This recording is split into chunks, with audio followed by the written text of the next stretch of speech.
everyone. Today joining me on Gloria's Conversations is the CEO and founder of UG Parenting, Mrs. Paula Kagonyera. Hi Paula. Hello Gloria. Thank you so much for coming. Thank you for having me. Yes, Paula, there is a lot that is going on during this lockdown season. Parents are leaving children at home with gadgets.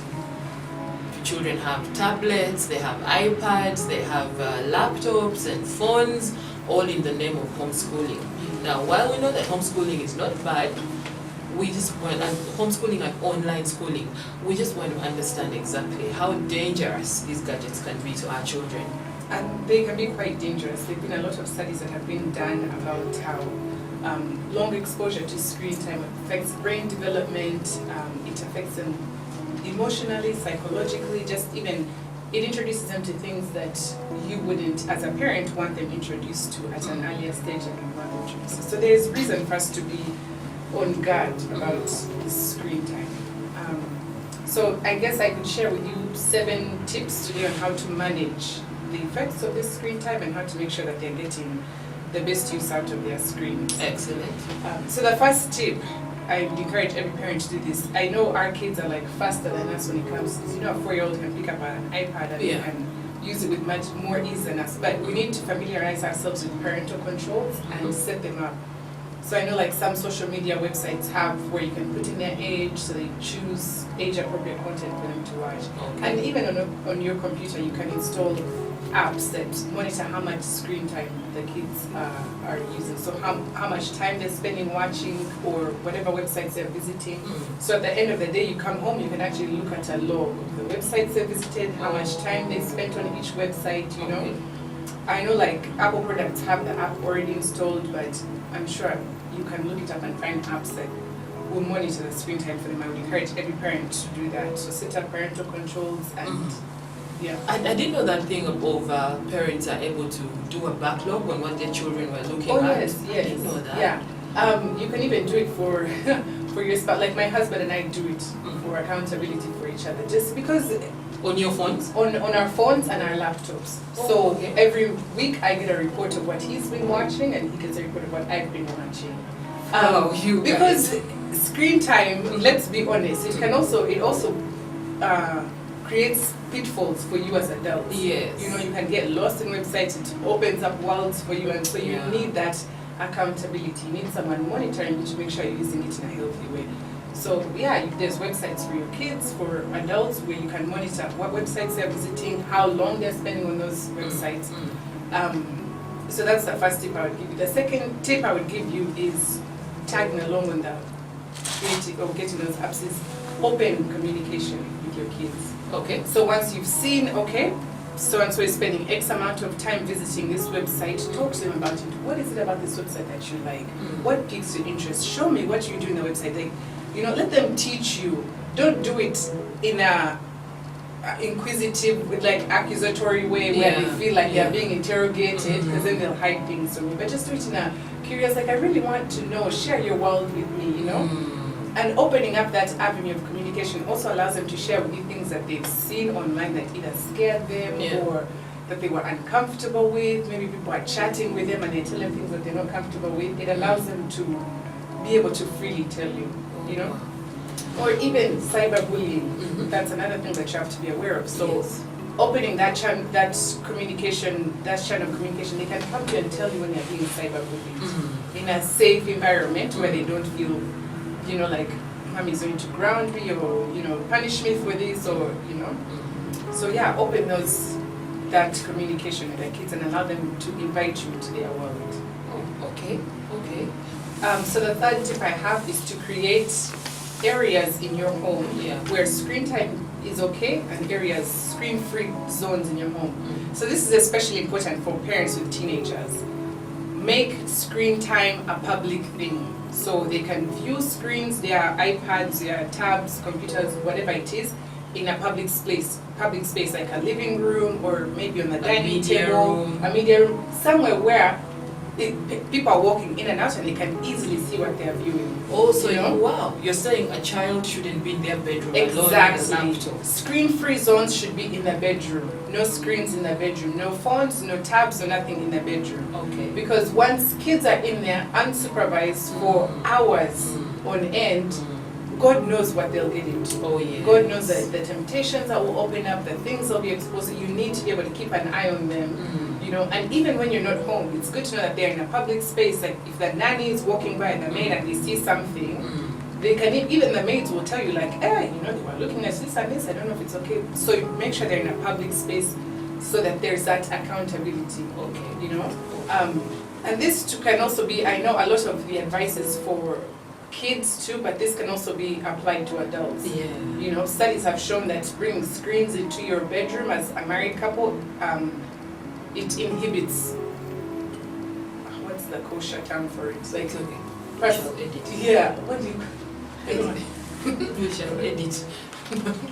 I know. What does bringing screens into the bedroom do to couples? Okay, bringing screens into the bedroom, it inhibits intimacy. That's what I'm looking for. So it affects how intimate you are with your spouse. And of course, once intimacy levels drop in the bedroom, it's a matter of time before your relationship starts to unravel. So keep screens out of your bedroom.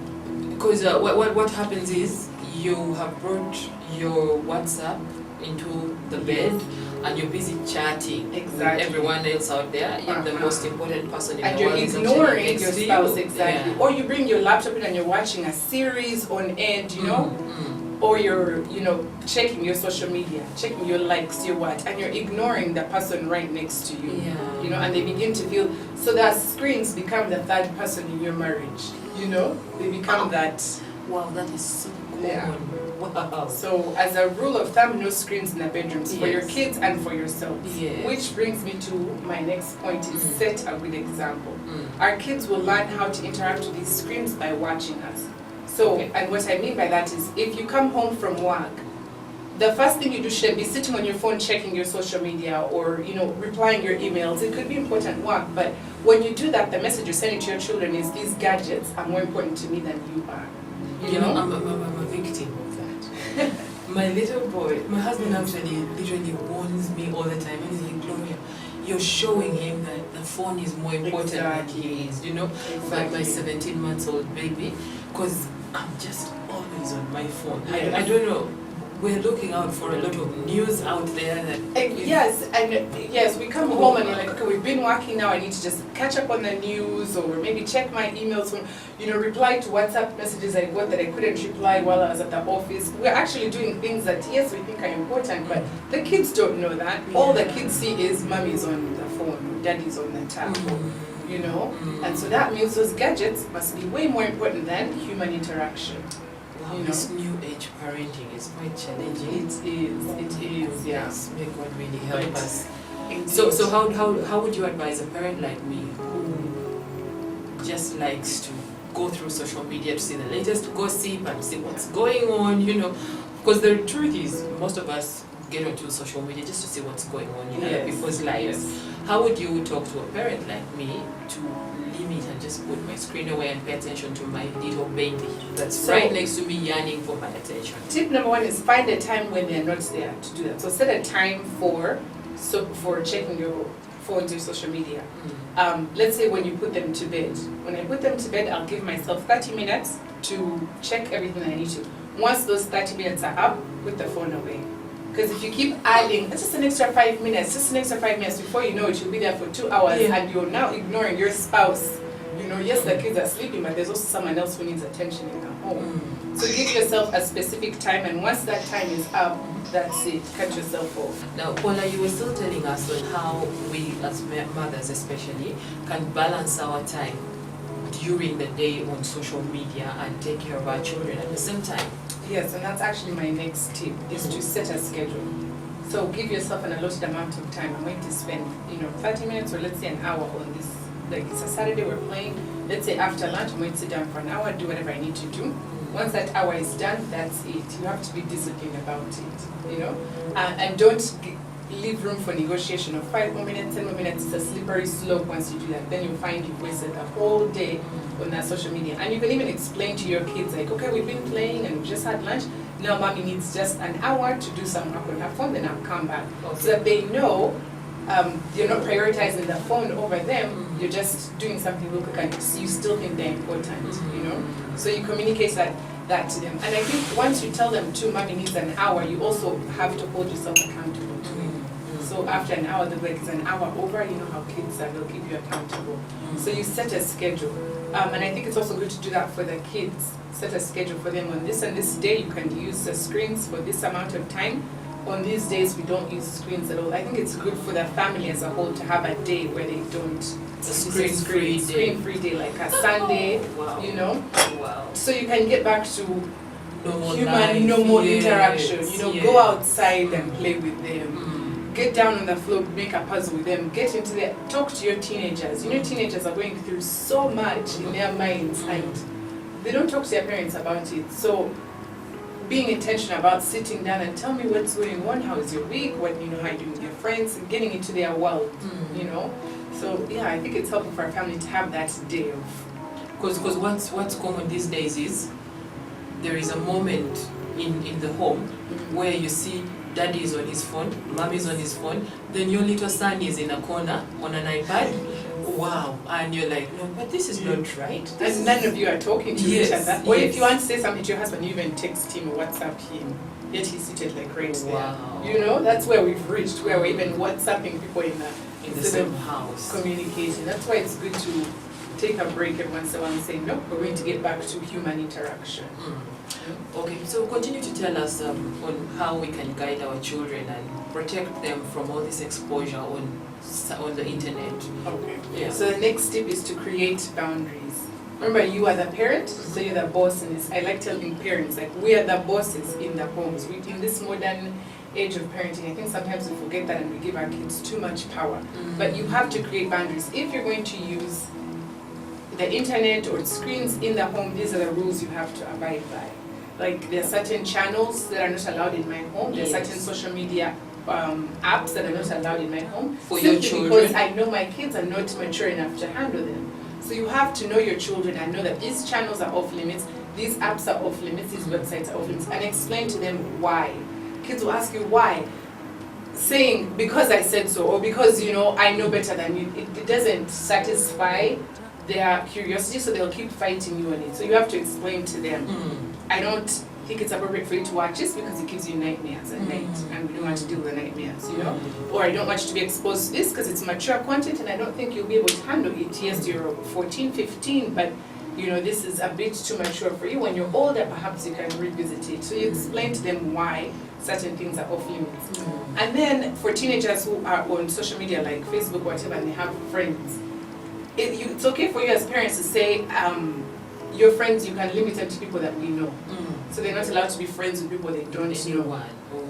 That's how they get exposed to predators, to cyberbullying, to all kinds of weird people. And it's okay for you to check their friends list every once in a while. If there's someone on there you don't know, or that you know you don't really quite approve of, it's okay for you to say, no, unfriend this person, unfollow this person, you're not going to, you know? So check their friends list, make sure they're friends with people they know. On Instagram or whatever, where they follow other people, see the people they follow, the accounts they follow, and if there's accounts that you don't feel comfortable with, you tell them, I don't feel comfortable with you following this account because their values, their morals, whatever, don't line up with our values and morals as a family, so please unfollow this person, you know? Have input in guiding their experience. Just like you guide them in life, it's okay for you to guide them in their online life, you know? So yeah, set boundaries. And I guess the last point I have to check my phone, No, is it okay? How ironic It's okay. is clearly defining what they can and can't do online. So this is important, what information is public and what information is private. As they grow older, it's important for us to have these conversations with our kids.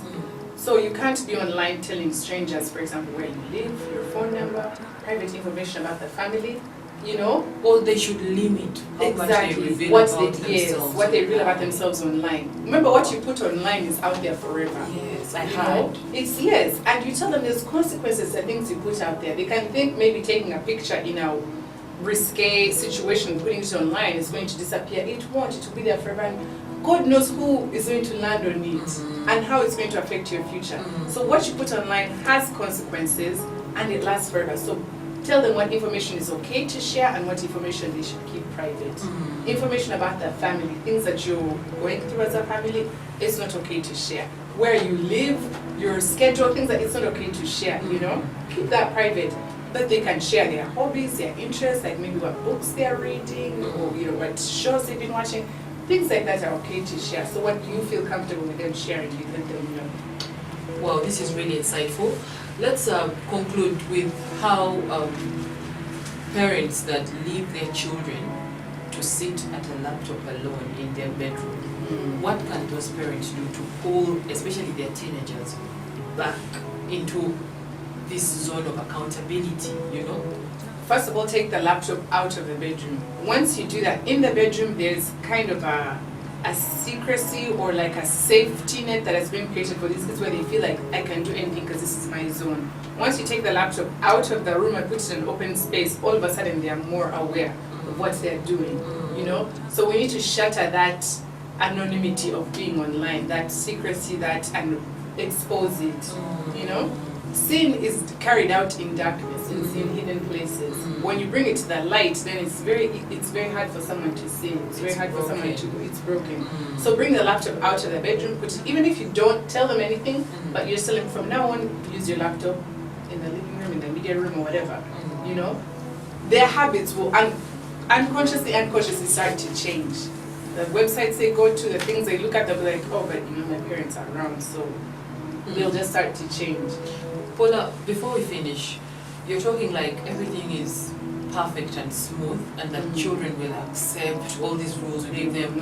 Talk about these children that are really strong-willed, big-headed and just won't listen to all this precaution that parents are going to pass on to them. And that's where you need to set consequences. You know, these are the rules. If you don't follow them, these are the consequences, and stick to the consequences. Children, you know, are very good at finding our weak spots and preying on them. So if they see, if I push mommy's buttons long enough, she's going to give up, that's what they'll do. Push your buttons long enough and you just give up and let them do whatever they want. So but you need to set set consequences, put your foot down. If you do not abide by my rules, you will not have access to these gadgets anymore. You will not be allowed to go online anymore. You know, you can even, those of you who have Wi-Fi at home, change the password every week or every day. If you're not behaving, I'm not giving you the Wi-Fi password. I'll log in, you go do your school, you're done, nothing, you know? So set consequences and stick to the consequences. What I do for, like, my daughter, she's 6, but at that age, still, because of this technology, they're exposed to so much and they know so much, they kind of sometimes act older than they are, you know what I mean? Yes. I will tell her if I find her watching something I don't want her to watch, she loses her privileges for that week, her watching privileges. So she knows if she gets back in line? Yes, if she gets back in line, then yes, you can go back to watching. But you need to show me that you're responsible enough to handle this technology before I give you free range. And so if you show me that you're not responsible enough to handle it, I can't give it to you. It's like a car. You know, they won't give you a driver's license if you don't show that you know how to operate the car. So I'm not going to give you free range with this technology if you cannot show me that you're responsible enough to operate it. So in other words, you're saying parents should be the boss. Yes. Be the boss and involve yourselves in what they are doing. Be intentional about, be in their lives. Parents, you have to be in your kids' lives. They're not just going to, they're not like weeds that just grow untended and you have to insert yourselves in their lives and they're going to fight you on it. They're going to try to push you out, but as a parent who wants to guide your kids in the right way, you have to insert yourselves. Thank you so much, Paula. Thank you so much for all these insightful messages that you've shared with us today about the children and internet and how you can control your children. Thank you so much. Please do take care. Until next time.